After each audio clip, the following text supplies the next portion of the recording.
കൊച്ചിയിൽ ലഹരി ഇടപാടുകളിൽ മുഖ്യ കണ്ണികളായി സ്ത്രീകൾ. 3 വർഷത്തിനിടെ ലഹരി കേസുകളിൽ പിടികൂടിയത് നിരവധി സ്ത്രീകളെ.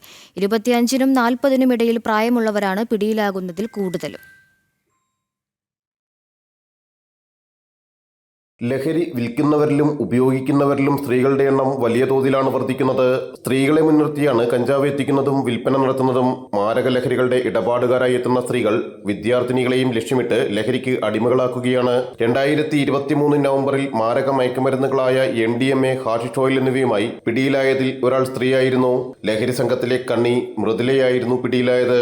MDMAയുമായി എറണാകുളം SRM റോഡിലെ ഫ്ളാറ്റിലെ കിടപ്പുമുറിയിൽ നിന്ന് ഏവിയേഷൻ വിദ്യാർത്ഥിനി പിടിയിലായിരുന്നു. കലൂരിലെ മറ്റൊരു ലഹരി സംഘത്തെ നിയന്ത്രിച്ചിരുന്നതും സൂസിമോൾ എന്ന യുവതിയായിരുന്നു. പെരുമ്പാവൂരിൽ വിവിധ ഭാഷാ തൊഴിലാളികളായ ചില സ്ത്രീകളും ലഹരി സംഘത്തിലെ കണ്ണികളാണ്. ഏറ്റവും ഒടുവിൽ യുവാവിനെ തട്ടിക്കൊണ്ടുപോയെന്ന കേസിൽ വഴിത്തിരിവുണ്ടാവുകയും MDMAയുമായി 4 പേർ പാലാരിവട്ടം പോലീസിന്റെ പിടിയിലാവുകയും ചെയ്ത സംഭവത്തിലും 2 സ്ത്രീകൾ ഉൾപ്പെട്ടിരുന്നു.